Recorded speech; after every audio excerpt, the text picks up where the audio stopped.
오늘 우리가 함께 읽은 이 이사야 본문 말씀을 통해서 하나님께서는 이스라엘로 하여금 하나님을 떠나게 했던 그 우상 숭배의 허무함, 그리고 우상이 아무것도 아니라는 사실을 다시 한번 우리에게 가르쳐 주고 계십니다. 우상에 대하여 하나님께서 하시는 결론적인 말씀은 우리가 읽은 대로 29절에 기록되어 있는데요. 29절 말씀에 과연 그들의 모든 행사는 공허하며 허무하며, 그 우상 숭배하는 사람들의 일을 말하는 것인데요. 그리고 그들의 부어 만든 우상은 바람이요 헛한한 것뿐이다. 그 우상은 아무것도 아니다. 공허하고 허무하고 우상은 부는 바람이요 헛한한 것뿐이다. 하나님께서 이 우상의 실체를 선지자 이사야를 통하여 이렇게 말씀하실 만큼 고대인들은 유대인뿐만 아니라 유대인 이외에 다른 사람들은 더 말할 것도 없는데요. 완전히 우상에게 억압된 삶을 당시 사람들은 살았습니다. 아시다시피 고대 시대는요, 신화의 시대, 신들의 세계였습니다.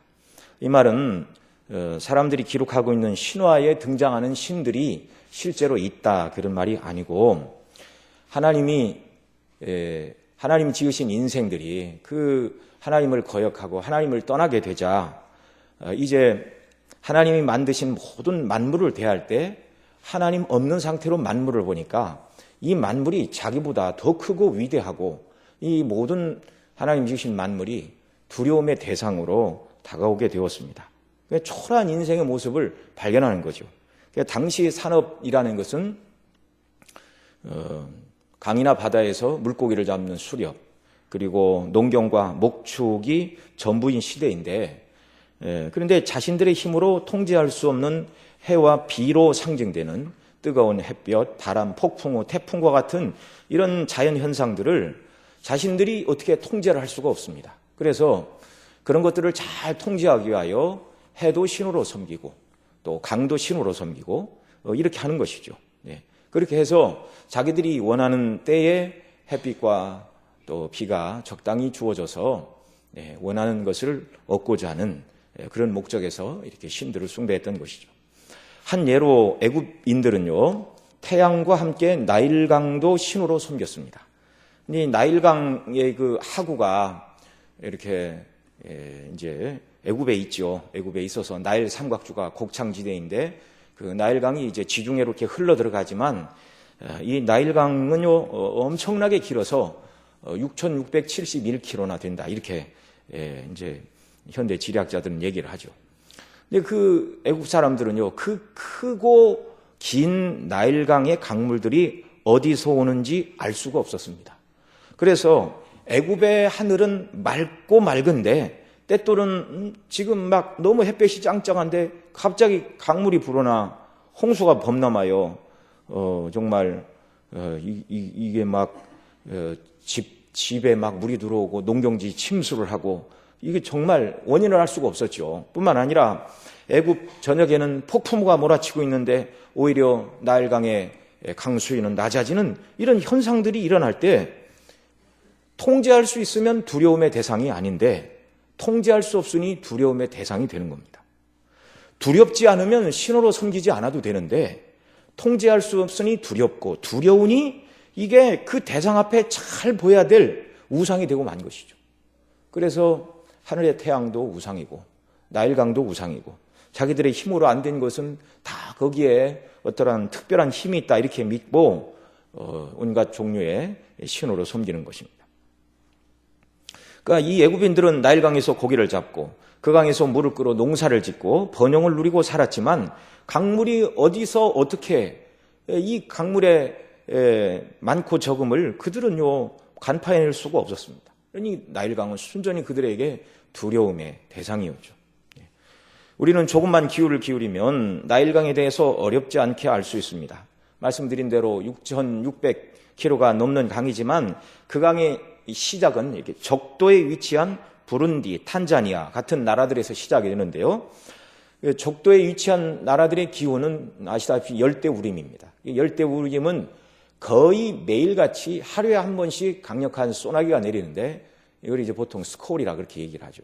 그러니까 그 6,000km가 넘는 그 바깥에서 매일같이 스콜이 내리고 또 여러 지역에서 이 빗물이 합쳐가지고 나일강에 흘러드는데 이 애국 사람들이 걸어다니던 사람들이 이 6,000km 밖에서 일어나는 일을 어떻게 알겠습니까? 그래서 말씀드렸다시피 애굽은 햇빛이 짱짱한데 강물이 막 넘치고 막 폭풍과 밀어닥치는데도 나일강의 수위가 낮아지고 이 도무지 종잡을 수 없는 이 두려움의 대상이었다는 말이죠. 자, 그런 형편에서 이 애굽 사람들은 나일강을 자신들의 지혜나 힘이나 능력이나 주권으로 어찌할 수 없는 신들의 영역에 속한 것이다. 그렇게 믿을 수밖에 없었죠. 그러니까 정말 타락한 인간은 하나님이 지으신 이 창조 세계 앞에서 무능한 존재입니다. 그런 인생에게 태양과 바다와 강과 폭풍우는 존경과 두려움의 대상일 수밖에 없었죠. 그 강에서 무역을 하고 고기를 잡고 물을 끌어 농사를 짓고 하는 이 사람들에게 있어서 태양은 신이었고 나일강도 역시 신으로 섬길 수밖에 없었다는 말입니다. 이건 뭐 한 예이고요. 고대인들은 모든 것과 다 관련해서 신들이 주관한다. 뭐 다 그렇게 생각을 했죠. 사람이 태어나고 죽는 것도 병이 드는 것도 자식을 낳는 것도 심지어 전쟁을 할 때도 신들이 개입을 한다. 그렇게 믿었습니다. 그래서 A라는 나라와 B라는 나라가 전쟁을 하면 두 나라가 전쟁에 나가기 앞서 먼저 한 일이 자기들의 신에게 제사를 지내는 것입니다. 그래서 그 신들의 세계에서 먼저 일어나 싸워서 신들이 중에 하나가 이기면 그 사람들의 전쟁의 형태가 신이 이긴 그 나라가 섬기는 백성들이 전쟁에서 승리한다. 이렇게 믿던 시대였죠.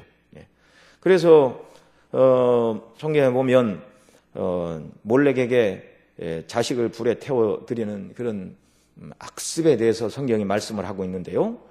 이 전쟁에 나가면서 자기의 신에게 충성을 하고 전투에 이기게 해달라고 심지어 왕이 자식을 불에 태워 그렇게 제물로 드리는 그런 때도 있었습니다.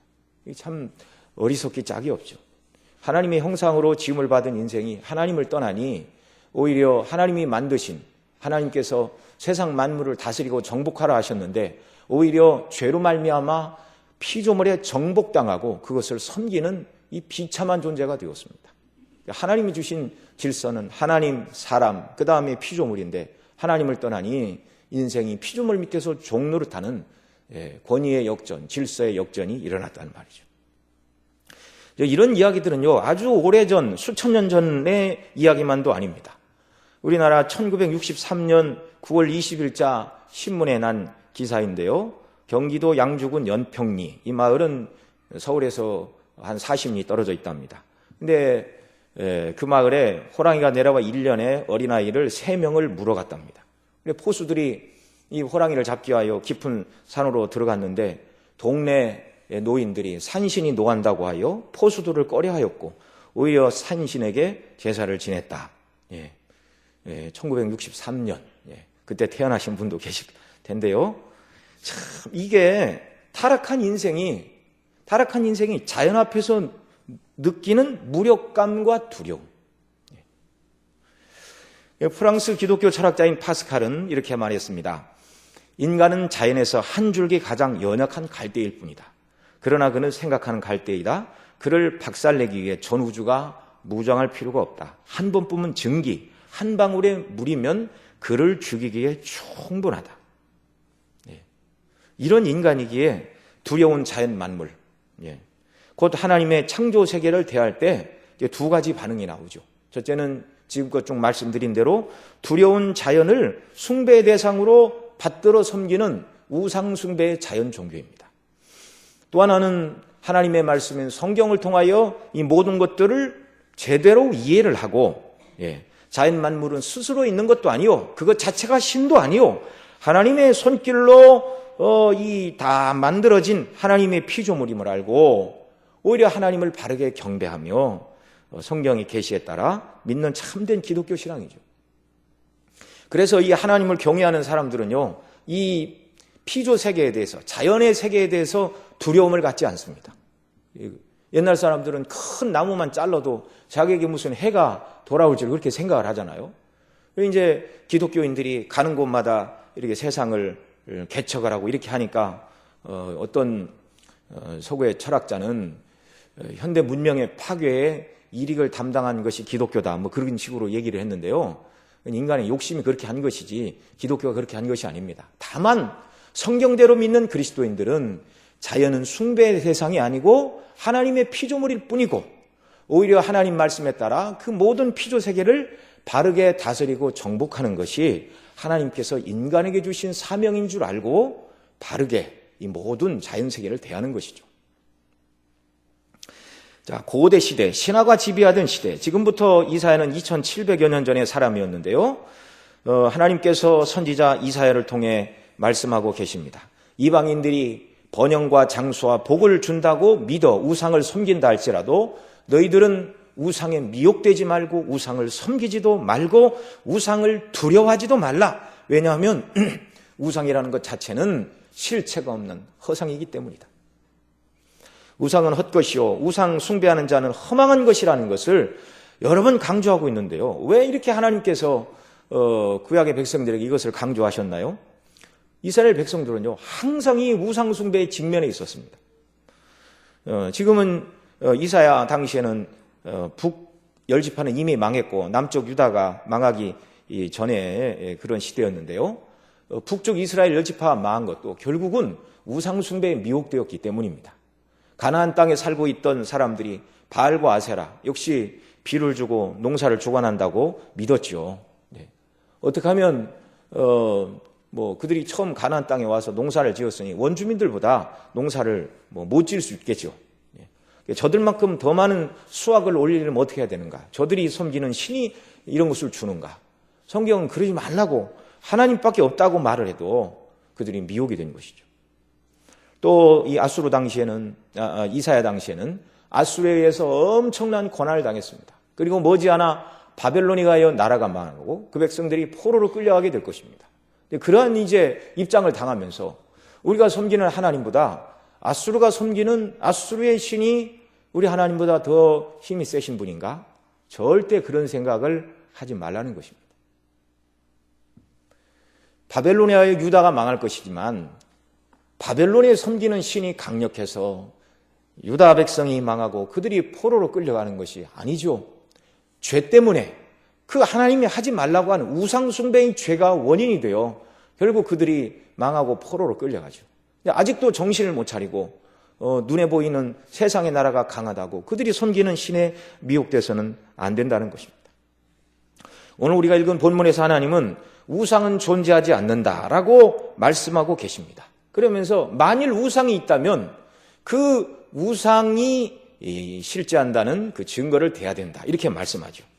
우리 21절로 23절 말씀, 이사야 41장 21절로 23절 같이 읽습니다. 나 여호와가 말하노니 너희 우상들은 소송을 일으키라. 야곱의 왕이 말하노니 너희는 확실한 증거를 보이라. 장차 당할 일을 우리에게 진술하라. 또 이전 일에 어떠한 것도 고하라. 우리가 연구하여 그 결국을 알리라. 혹 장래사를 보이며 후래사를 진술하라. 너희의 신됨을 우리가 알리라. 또 복을 내리든지 화를 내리라. 우리가 함께 보고 놀라리라. 아멘. 자, 여기서 하나님께서는 21절에서는 우상이 있다면 나는 우상이 헛것이요 바람이요 아무것도 아니라고 얘기를 했는데 만약에 우상이 있다면 내가 한 이 말이 거슬린다면 그 어떤 우상은 이라 할지라도 소송을 일으키라. 하나님께서 선지자를 통해 이렇게 말씀하십니다. 소송을 일으켜 증거를 대고 실제로 있다는 것을 증명하라. 그러나 우상은 실체가 없으니 어떤 우상도 이 말에 인간 대언자를 통해서 어떤 말도 대꾸를 할 수가 없는 것이죠. 22, 23절에서 하나님은 두 가지로 말씀하십니다. 우상이 있다면 적어도 두 가지는 증거를 대야 된다. 적어도 이 두 가지 조건에 충족을 해야 우상으로서 우상이 그 신이라는 것이 존재가 증명된다. 이렇게 말씀하고 있습니다. 이게 반대로 바꾸면 우상이라는 두 가지 증거를 댈 수 없다면 사람이 부어 만든 이 우상들은 허탄한 것이요 실제하지 않는 것일 뿐만 아니라 그 우상들을 섬기는 자들이 허무하고 공허하고 쓸모없는 짓을 하고 있는 것이라는 것이 반대로 증명되는 것입니다. 자, 그러면 하나님께서 우상들을 향하여 증거를 대라고 하시는 두 가지가 무엇이죠? 첫째는 22절과 23절 상반절에 이르는 말씀대로 장차 당할 일을 진술하라는 것입니다. 쉽게 말하면 앞날을 예언해 보라는 것입니다. 그래야 신으로서의 자격이 있다는 말이죠. 예. 그 다음 또 22절에 보면 이전 일에 어떠한 것도 고하라 이렇게 말씀하시는데요. 이 말은 과거 일을 맞춰보라는 말이 아니고 이전에 일어난 이 일의 시작을 고하라 그런 뜻입니다. 예. 여기서 말한 이 일의 시작은 이사야 41장 앞부분에서 이제 앞뒤에서 계속 이스라엘 포로가 끌려갈 것이고 포로에서 돌아올 것을 말씀하고 있는데요. 이스라엘이 바벨론에 의하여 망하고 그 다음에 포로 생활하다가 다시 돌아올 것을 하나님께서 계획 말씀하고 계시는데 이 일의 시작과 끝을 누가 말했는가? 이거 한번 말해보라는 것입니다. 장래사를 말해야 되지만 특별히 이 이스라엘 백성들의 앞날과 관련해서 우상이 있다면 한번 말해보라는 것입니다. 그러면 그 우상이 신이라는 것을 인정하겠다는 말씀이죠. 22절 마지막에 장래사를 보이며 역시 마찬가지죠. 앞일을 보이며 23절 상반절에 후레사를 진술하라. 다 같은 말씀입니다. 앞으로 일어날 일을 예언할 수 있어야 참 신인데 특별히 이스라엘의 포로됨과 해방에 대해서 어떤 신이든지 지금 이 이사야를 통하여 이스라엘의 포로됨과 해방은요 훨씬 100년도 전에 하나님께서 지금 이 말씀을 하고 계십니다. 100년 후에 150년 후에 포로에서 돌아올 일은 적어도 150년 후의 일인데요. 미리 이렇게 말씀하고 계십니다. 그러니까 하나님께서 말씀하신 이대로 되어지는 일을 통하여 성경을 읽는 후대의 모든 사람들이 세상의 역사는 하나님의 말씀하신 대로 되었구나. 그러니 세상의 참신은 여호와 하나님밖에 없구나. 이걸 깨달아 알게 하시려 이렇게 하시는 것이죠. 간혹 점을 치는 사람들, 이렇게 귀신의 도움을 입어서 점을 치는 사람들이 지나간 과거는 맞추는 경우가 있습니다. 예. 이미 벌어진 일들, 악한 영들도 이미 보았으니 아는 것이죠. 그러나 앞날이 이루어질 모든 일들은요, 살아계신 하나님 아버지의 주권에 속한 문제이니 그 어느 누구도 앞날이 이럴 것이다 저럴 것이다라고 예상은 할 수 있을지 몰라도 확정적으로 말할 수는 없는 것입니다. 두 번째로 하나님께서 우상이 참 신이라면 또 증거를 대야 된다 이렇게 말씀하시는데 어떤 증거를 대라고 하시냐면 23절 하반절에 기록된 말씀처럼 23절 하반절에 또 복을 내리든지 화를 내리라 우리가 함께 보고 놀라리라 이렇게 말씀합니다. 정말 우상이 참 신이라면 두 번째 조건은 그 우상을 잘 섬기는 자에게 복을 주어야 되고 그 우상이 없다고 말하거나 그 우상을 화나게 하는 존재가 있다면 화를 내려야 마땅하다. 그런 능력을 가져야 참된 신이다. 이렇게 말씀하고 계십니다. 그러나 이 하나님의 요구에 어느 나라 어떤 신의 대변자가 이 일에 대하여 한마디도 언급한 바가 없습니다. 다른 신은 없는 것이죠. 여호와 하나님 외에 다른 신은 없고 다만 타락한 천사고 사단과 그 졸개들인 악한 영들만 있을 뿐입니다. 이들은 신이 아니고 하나님의 피조물인데 스스로 타락하여 악하게 된 자들입니다. 하나님의 피조물로서 이 타락한 자들은 자의로 할 수 있는 것이 아무것도 없죠. 다만 하나님의 허락하심과 허용하심 속에서 제한된 일을 행할 뿐이지 하나님의 뜻을 가로막고 자기의 임의대로 어떤 일을 행하고 그런 존재가 아니라는 말입니다. 우리는 하나님 외에 그 어떤 존재도 두려움의 대상이 아니라는 것을 확신하며 살아야 됩니다. 주님 말씀하신 대로 우리를 하나님 아버지의 손, 우리 주 예수 그리스도의 손에서 빼앗을 자가 없기 때문입니다. 24절 말씀 또 같이 읽습니다. 과연 너희는 아무것도 아니며 너희 일은 허망하며 너희를 택한 자는 가증하니라. 우상과 그 우상을 섬기는 자들을 향하여 하시는 말씀이죠. 과연 너희는 아무것도 아니다. 우상을 향하여 너희가 아무것도 아니라 이렇게 말씀합니다. 실체가 없는 빈 껍데기입니다. 두려울 것이 없습니다.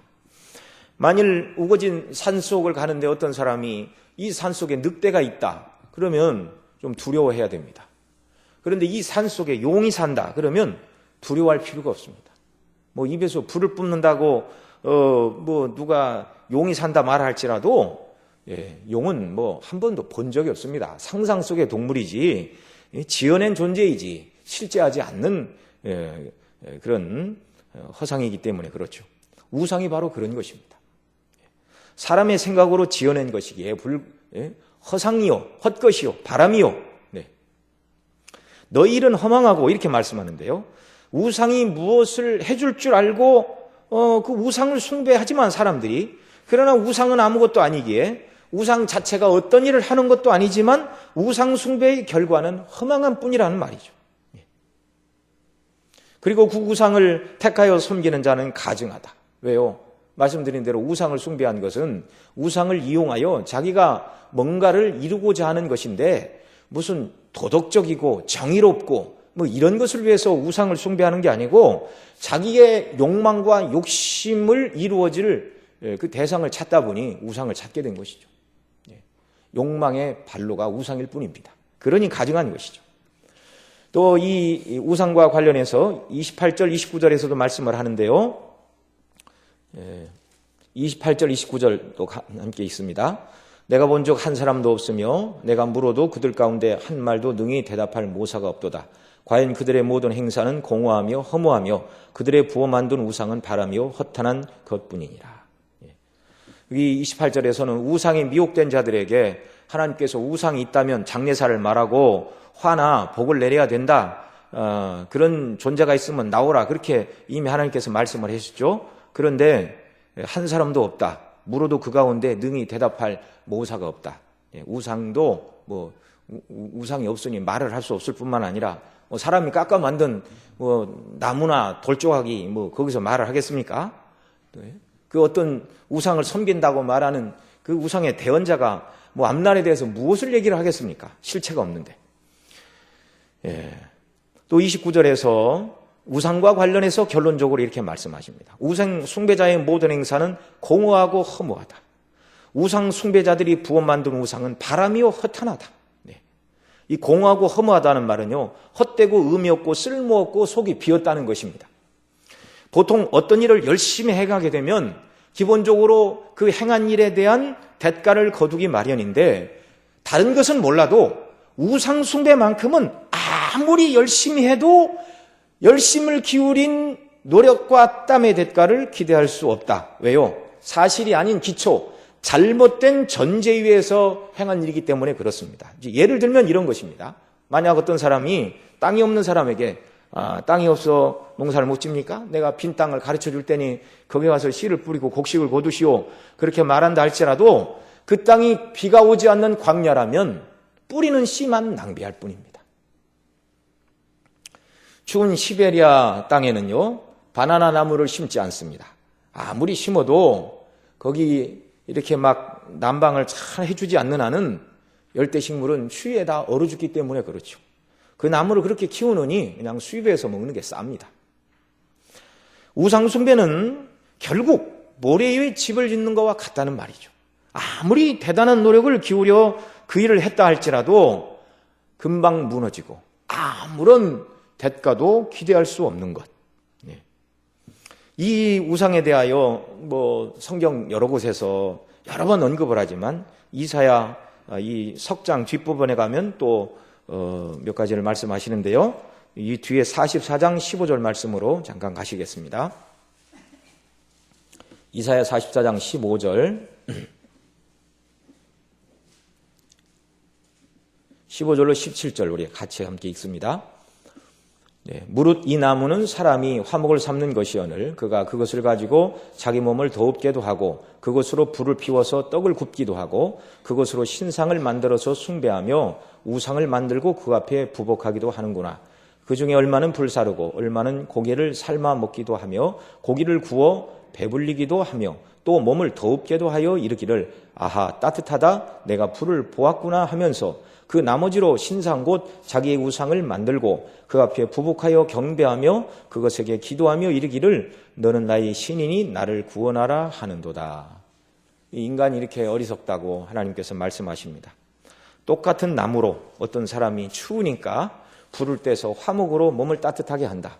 그리고 그 나무로 불을 떼서 고기도 삶아 먹고, 고기도 구워 먹고, 그 이제 하나의 용도는 이제 화목이요, 하나의 용도는 이제 음식을 해 먹는 그 취사용으로 나무를 쓴다. 그리고 나머지 그 똑같은 나무로 신상 곧 자기를 위하여 우상을 만들고, 그러니까 뭐 이렇게 조각 칼로 이렇게 탁 해서 멋지게 만들어 놓고 그 앞에 엎드려 경배하며 기도하여 이르기를 너는 나의 신이니 나를 구원하라. 나에게 복을 달라. 어찌 이렇게 사람이 어리석게 되었나요? 복은 높은 자가 낮은 자에게 베푸는 것입니다. 사람이 자기 손으로 만들었으니 그 우상의 형상이 아무리 뭐 기묘한 형상을 띠고 있다 할지라도 그것은 사람의 조각품에 불과한 것이죠. 다른 말로 바꾸면 사람이 자기 손으로 잘 깎아서 만들었으면 사람이 자기가 창조자입니다. 자기가 주인입니다. 자기가 주인인데 자기가 만들어 놓은 나무 조각 앞에 엎드려서 너는 신이니 복을 달라 그러면 이 참 기가 막힌 것이죠. 기가 막힌 것이죠. 뭐 금속도 마찬가지죠. 은과 금으로 주머니에 내 구리와 쇠를 녹여가지고 이렇게 틀에 부어서 뭐 금이 번쩍번쩍한다 할지라도 그 뭐가 참 그 금이 뭐 어떻게 하겠습니까 사람에게? 어째 사람들이 이렇게 어리석어졌을까요? 바로 그 다음 18절 19절에서 말씀합니다. 같이 읽습니다. 그들이 알지도 못하고 깨닫지도 못하면 그 눈이 가리워져서 보지 못하며 그 마음이 어두워져서 깨닫지 못함이라. 마음에 생각도 없고 지식도 없고 총명도 없으므로 내가 그 나무에 얼마로 불을 사르고 그 숯불 위에 떡도 굽고 고기도 구워 먹었거늘 내가 어찌 그 나무로 가증한 물건을 만들겠으며 내가 어찌 그 나무 토막 앞에 굴복하리요 말하지 아니하니 내가 어찌 그 나무 토막 앞에 굴복하리요 이렇게 말해야 되는데 그렇게 말하지 않는다는 거예요. 왜요? 마음에 생각도 없고 지식도 없고 총명도 없고 18절이 말하는 대로 알지 못하고 깨닫지 못하고 눈이 가리워 보지 못하여 마음이 어두워져서 인간이 죄를 범한 다음에 영적으로 어두워지고 타락해졌기 때문이다. 이렇게 말씀하고 있습니다. 하나님께서 인간을 지으실 때 사람 모두에게는 하나님과 교통하고 하나님만으로 채워지도록 그렇게 하나님이 인생을 지으셨습니다. 근데 인생이 범죄하고 타락한 다음에 그 하나님으로 채워야 되는 부분을 스스로의 지혜와 힘으로 찾아 나섭니다. 근데 성경이 말씀하는 하나님만이 참 하나님이신데 사람이 스스로 이렇게 하나님을 찾아 나서니 큰 나무를 봐도 두려움의 대상이고 큰 바위를 봐도 두려움의 대상이고 하늘의 태양을 봐도 두려움의 대상이요 달도 신이요 큰 강도 신이요 이렇게 되는 것이죠. 그래서 성경이 말씀하는 창조의 하나님, 역사를 다스리시는 통치의 하나님, 죄인을 구원하시고 심판하시는 이 유일하신 성경이 말하는 한 분 하나님, 우리 주 예수 그리스도의 아버지 되시는 하나님만이 참된 한 분 하나님이신데 사람들이 영적으로 타락하고 어두워져서 하나님이 아닌 것들을 하나님의 자리에 놓고 섬기고 경배한다는 것입니다. 이것은요 인간의 역사가 끝날 때까지 계속될 것입니다. 인간 역사가 끝날 때까지 아마 세 가지는 계속될 것인데 먹고 마시고 입는 문제에 대한 고민, 그 다음에 남녀 간의 사랑의 문제, 그리고 또 하나가 이 끝나지 않고 계속될 문제가 이 허무한 피조물에 굴복하는 우상 숭배, 헛된 신을 섬기는 이러한 일들. 왜냐하면 이것은 인간의 존재와 본성과 관련 있는 문제이기 때문에 그렇습니다. 그런데 너무 감사하게도 저와 여러분에게는 하나님 아버지께서 그리스도 안에서 영원전에 택하여 주시고 성령님 통하여 진리의 말씀을 깨달아 알게 하시고 오늘 만일 이 자리에 불신자가 와서 오늘 우리가 듣는 이 말씀을 들어도 정말 하나님께서 은혜 주시면 우상은 헛것이고 모든 것은 하나님이 만드셨구나. 하나님의 성령께서 은혜 주셔야 깨닫는 것이지요. 그 사람이 머리가 좋아서 깨닫거나 또 이 말하는 사람이 화술이 좋아서 사람이 변화되는 것이 아닙니다. 이 영적인 변화와 구원은 온전히 하나님의 성령의 역사이죠. 그래서 저와 여러분을 택하셨을 뿐만 아니라 성령님을 통하여 진리의 말씀을 듣고 하나님 앞에서 심판받아 마땅한 죄인에 불과한 우리들이었는데 예수님 안에서 우리 죄의 문제를 해결하시고 그 예수님을 믿도록 은혜를 주시고 믿는 우리를 의롭다 하시고 자녀 삼아 주시고 하나님과 교통하며 이 땅을 살게 하시고 끝내는 영광의 나라에서 하나님을 알아가는 영생의 삶을 우리에게 허락해 주신 것. 이것을 우리가 하나님의 은혜 가운데 깨달은 자들이죠. 그러니 우리가 얼마나 더 열심을 품고 하나님을 섬기며 영광을 돌리는 자들이 되어야 하겠습니까? 자, 오늘 본문으로 다시 돌아와서 이제 41장 25절부터 27절까지는 읽지 않았는데요. 여기 25절로 27절에서 이제 하나님께서는 앞서 우상이 신이라면 두 가지 조건을 충족해야 된다. 그걸 말씀해 주셨죠. 첫째는 장례사를 말하라. 특별히 이 일의 시작, 이스라엘이 포로로 끌려갔다가 다시 돌아오게 되는 이 문제에 대하여 누가 이 백성과 관련하여 할 말이 있으면 해봐라. 이것이 우상이 참신이 되는 첫 번째 조건이라 말씀하셨고, 두 번째, 우상이 참신이라면 복을 내리든지 화를 내려야 참신이라 그렇게 말씀해 주셨죠. 그런데 이제 25절로 27절에서 이제 하나님께서 우상들에게 요구하셨던 이 두 가지 문제에 대하여 답을 주시고 있습니다. 이 두 가지 문제에 답을 주심으로 말미암아 여호와 하나님 한 분만이 참된 신이라는 사실을 명백히 보여주고 계십니다. 자, 25절 말씀 우리 다 같이 읽습니다. 내가 한 사람을 일으켜 북방에서 오게 하며 내 이름을 부르는 자를 해돋는 곳에서 오게 하였나니 그가 이르러 방백들을 회산물같이 토기장이의 진흙을 밟음같이 밟을 것이니. 그리고 26절에 누가 처음부터 이 일을 우리에게 고하여 알게 하였느뇨? 누가 이전부터 우리에게 고하여 이가 옳다고 말하게 하였느뇨? 능히 고하는 자도 없고 보이는 자도 없고 너희 말을 듣는 자도 없도다. 자, 여기서 이제 첫 번째 문제부터 하나님께서 설명을 하십니다. 장례사를 말해야 참신이라고 말씀해 주셨는데요. 25절에서 내가 한 사람을 일으켜 북방에서 오게 하며, 여기 하나님께서 일으키실 한 사람은 이제 그 이름이 여러 번 언급되는 고레스를 말합니다. 바사왕 고레스. 그를 오게 하여 내 이름을 부르는 자들을 해돋는 곳에서 오게 할 것이다. 그래서 이 하나님께서 하나님 되심의 첫 번째 증거인 장례사, 곧 후례사, 앞으로 일어날 일을 말씀하는데 한 사람 고레스를 북방에서 오게 하고 이제 그 고레스로 말미암아 하나님의 백성들을 이제 포로된 땅에서 돌아오게 하실 것이다. 이렇게 말씀하고 계십니다.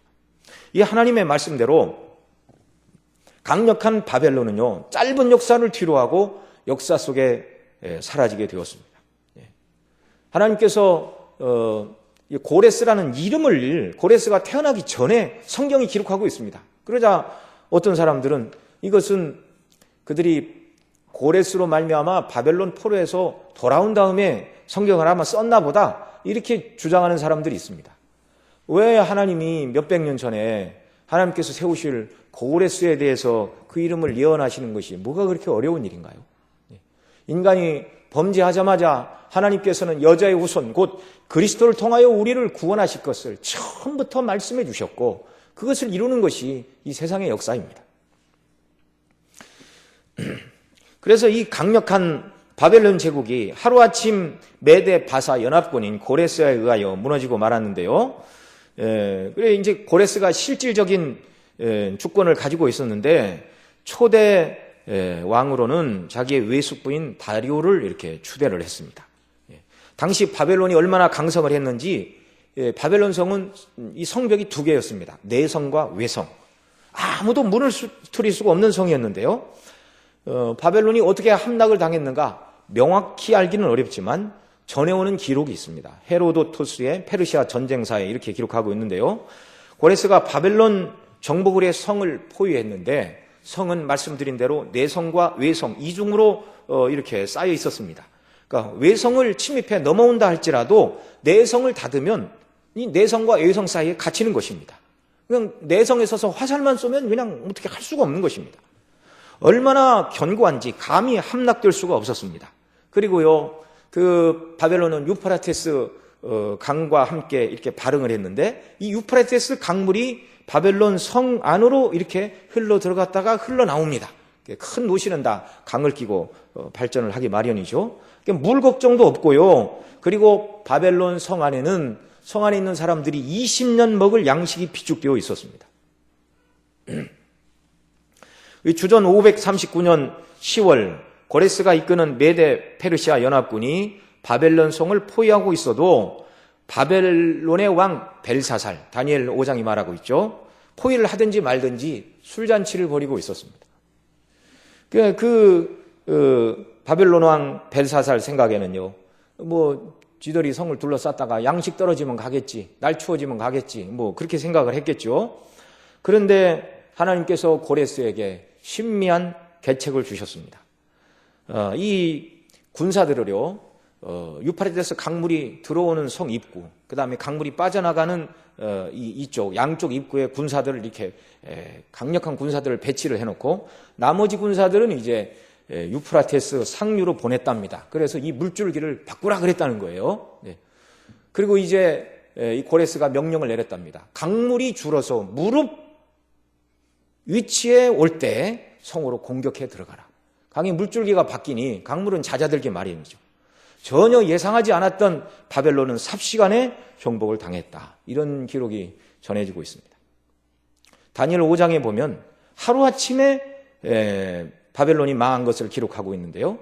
다니엘 5장은 어쩌면 하나님께서 고레스를 통하여 바벨론을 징벌하시고 그 백성을 돌아오게 하신다는 이 하나님의 약속이 어떻게 실현이 되었는가를 드러내주는 말씀이다. 이렇게도 설명을 할 수가 있습니다. 자, 두 번째로 참 조건의 신은 그 신을 잘 섬기는 자에게 복을 주고 그렇지 않는 자에게 화를 내려야 참 신이다. 이걸 말씀해 주셨는데요. 먼저 하나님께서 어떻게 화를 내리시는가를 말씀하고 있죠. 25절 우리가 읽은 대로 내 이름을 부른 자를 해둔 곳에서 오게 하리니, 이 사람 역시 고레스를 말하는 것인데요. 그가 이르러 방백들을 회산물같이, 이 방백들은 이스라엘을 망하게 하고 포로로 끌려가고 하나님이 없다 말하고 악을 행한 갈대아 사람들, 바벨론 사람들을 말합니다. 그 방백들을 회산물같이 토기장이의 진흙을 밟음같이 밟을 것이다. 그래서 고레스가 아주 철저하게 바벨론의 하나님의 심판의 도구가 되어 그들을 응징했던 것이죠. 이게 회산물이라는 말이 나오는데 석회, 황토, 잔모래를 섞은 것을 회산물이다. 그렇게 얘기를 하는데요. 건축 재료이죠. 진흙과 마찬가지로 건축 재료인데 이것을 발로 밟음과 같이 완전하게 그들을 정말 멸망시켰다. 하나님을 거역하고 이스라엘에게 악을 행한 그들에게 하나님은 그들의 죄에 대한 합당한 화를 내리신 것입니다. 하박국에게 말씀하신 갈대아 사람들이 너희를 징벌하지만 그들이 너무나 너무나 악하게 너희들을 징벌했으니 내가 갈대아 사람들을 징벌하리라 말씀하신 그대로 그 말씀이 고레스를 통하여 이루어진 것입니다. 또 하나님께서 그 섬기는 자에게는 복을 주어야 참 신이라 말씀하고 있는데요. 25절이 바벨론에 내리시는 화를 말씀하고 있다면 이제 하나님을 섬기는 그 이스라엘 백성들에게 내리시는 복을 27절에 기록하고 있습니다. 우리 27절 같이 읽습니다. 내가 비로소 시온에 이르기를 너희는 보라 그들을 보라 하였노라. 내가 기쁜 소식 전할 자를 예루살렘에 주리라. 이 말씀은 이제 이스라엘이 바벨론 포로에서 돌아오는 것과 연관이 되는 말씀입니다. 비로소 시온에 이르기를 너희는 보라 그들을 보라. 여기 이스라엘로 하여금 보라 말씀하고 있는 이 누구를 보라는 것인가? 이 성경학자들은 바로 이 보라 하는데 누구를 봐야 되는가? 고레스와 그의 사역으로 말미암아 이스라엘 무리가 예루살렘으로 돌아가는 그들을 보라는 것입니다. 구체적으로 인물을 얘기하라면 훗날 바벨론에서 예루살렘으로 귀환한 에스라, 느헤미야, 수룹바벨, 예수와 같은 그런 경건한 하나님의 사람들과 그들의 일행들이었죠. 이 기쁜 소식을 예루살렘에 전할 자를 주라. 이사야를 통하여 이 말씀을 미리 예언하시고 에스겔을 통하여 또 말씀하시고 이 하나님의 백성의 구원에 대한 말씀, 이걸 이제 신약시대로 와서 설명을 하면 그리스도 안에서 하나님께서 죄에 신음하는 당신의 백성들을 구원하기 위하여 아들을 보내셨다고 광야에서 외치던 세례 요한의 목소리요. 또한 나를 믿는 자는 죽어도 살겠고 무릇 살아서 나를 믿는 자는 영원히 죽지 않는다고 말씀하시는 주님의 복된 음성이기도 한 것입니다. 하나님 외에 다른 신은 없습니다. 오직 모든 것은 하나님이 창조하셨고 지금도 만물과 역사를 하나님이 통치하시고 택한 백성들을 그리스도 안에서 구원하시고 그리고 종국적으로는 역사의 끝날 모든 것을 심판하시는 가장 높으신 만유의 하나님, 그 하나님 한 분밖에 없는데 영광스럽게도 우리는 그 하나님을 그리스도 안에서 아버지라 부르고 있습니다. 그러니 저와 여러분은 쓸모없는 우상, 쓸데없는 세상 일에 마음을 다하고 전심을 다하여 정말 우상 숭배의 핵심이 뭐였죠? 조금 더 잘 살아보자는 것이었습니다. 저와 여러분이 이 땅에서 힘써야 될 것은 조금 더 잘 살아보자라는 것이 목적이 아니고 이 하나님을 어떻게 하면 바르게 섬기고 그 뜻대로 살아갈 수 있을까? 이것을 가지고 고민하는 귀한 역사가 있기를 바랍니다. 오늘 우리의 우상은 무엇인가요? 어떤 분은 내 자녀가 원하는 대학에 입학만 하면 걱정이 없겠다. 어떤 분들은 좋은 직장에 들어가고 사업만 잘 되면 인생이 행복해질 것이다. 유대인들도 좀 더 잘 살아보자는 욕심 때문에 이방인들을 따라서 바알을 섬기고 아세라를 섬겼어요. 결국 하나님을 진노하시게 했죠. 그럼에도 불구하고 하나님은 긍휼을 베푸사 타락한 너희를 우상은 아무것도 아니다. 헛것이요 바람이요 허탄한 것이다. 그리고 은혜로 말미암아 너희들을 다시 돌아오게 할 것이고 너희에게 복을 줄 것이다. 그리스도 안에서 구원해 줄 것이다. 그러나 하나님을 거역하는 자들은 회산물을 밟은 것 같이 망할 것이다. 여러분, 일반 은총 그리고 특별 은총에 속한 모든 복은 다 하나님께만 있는 줄 믿으시기 바랍니다. 내가 하나님을 섬기는 일보다 내 사업과 다른 일에 더 열심히 하면 내가 좀 더 풍성한 삶을 누릴 수 있지 않을까? 이건 다 속지 마시기 바랍니다. 하나님을 떠난 세상의 성공과 번영은 소용이 없고요. 하나님께서 불어버리시면 한순간에 날아가는 것이 세상에 속한 재물입니다. 재물은 있다 하여도 그것을 얻은 자를 반드시 행복하게 하는 것도 아님을 알아야 됩니다. 고대인들은 자연 만물이 두렵고 복을 받고 즐거움을 위해서 우상을 섬겼다고 말씀을 드렸는데요. 저와 여러분의 두려움의 대상은 거룩하신 하나님 아버지 한 분밖에 없습니다. 그분 뜻대로 살지 못하는 것이 저와 여러분의 두려움이 되기를 바랍니다. 우리의 복은요, 하나님을 바르게 섬기고 예수님을 믿는 믿음 안에 견고히 서는 것입니다. 우리의 즐거움은 늘 배운 대로 복음의 영광 가운데 우리를 구원하신 하나님 아버지와 더불어 교통하는 것, 우리 주 예수님과 함께 연합하여 살아가는 것, 성령의 인도하심을 받는 것. 영광스러운 하나님 앞에서 이 믿음을 따라 살아가는 놀라운 은혜 넘치도록 저와 여러분 모두에게 부어주시기를 바랍니다. 기도하시겠습니다. 사랑하시는 아버지 하나님, 고맙고 감사합니다. 우상은 없는 것이요 헛것이요 우상을 따르는 자는 다 수치를 당하게 될 것임을 말씀하고 계십니다. 그러나 그리스도 안에서 우리를 구원하신 아버지 하나님을 바르게 섬기는 것이 인생의 진정한 목적이요 복락이요 그것만이 영원한 것이요 우리 하나님 기뻐하시는 것이라는 것을 다시금 생각해 보았습니다.